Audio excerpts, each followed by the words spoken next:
guys, may dumating tayong parcel. Ano ba to? Ito? Ang tawag kita?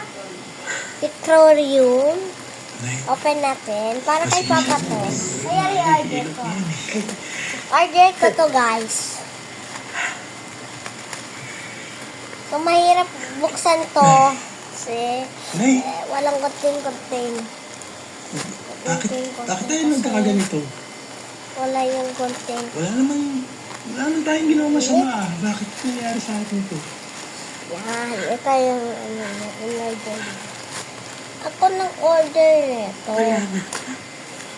Kasi tagal pa naman box. Naalala mo yung kwento ni Job. Isang mabuting tao si Job. Ang mga kasalanan ng mga anak niya, pinagdadasal niya. Yan na siya! Yan na! Para hindi sila pausahan. Sa araw, So, kasi... dinala ko sila na Yan na siya!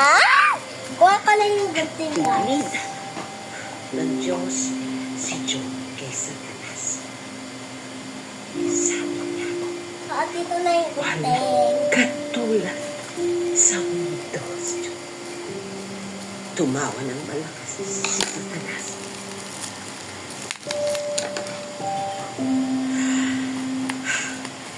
Tinanggap ng Diyos ang hamon ni Satanas. Nagkaroon ng Yan siya. Wow! So, order ko to. dahil sigurado siya. Dahil hindi matitipak ang kanyang pananampalataya. So, ito na yung anak ko. Bibili ko kay Papa.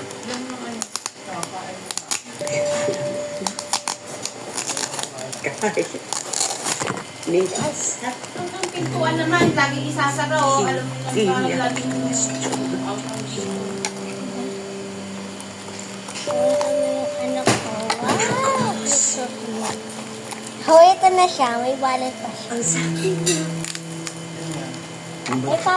Ibabas sa sinapupunan ng aking ina. Ba't akong babalik sa lupa? Diyos ang nagbigay. Diyos din ang babawi. Order ko to kay Mami sa cellphone niya. Kaya sa ko. proud na proud ako sa'yo na. Kahit napakarami ko kahit napakalaki ng kasalanan ng ama ko sa'yo, Ayun na siya. Bagal ko kasi ng ganting. lumaki ka sa mabuting tao. So, order ko to kay Papa. Ayun siya. Meron sana ako ibigay sa'yo. Ayun siya. Bili ko kay Papa. Ay, hulog.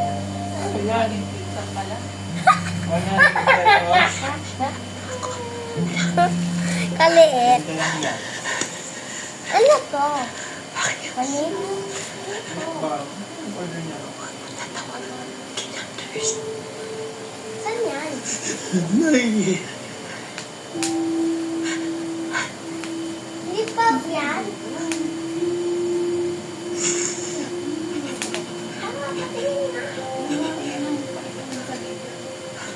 So guys, tingnan natin kung ilan to.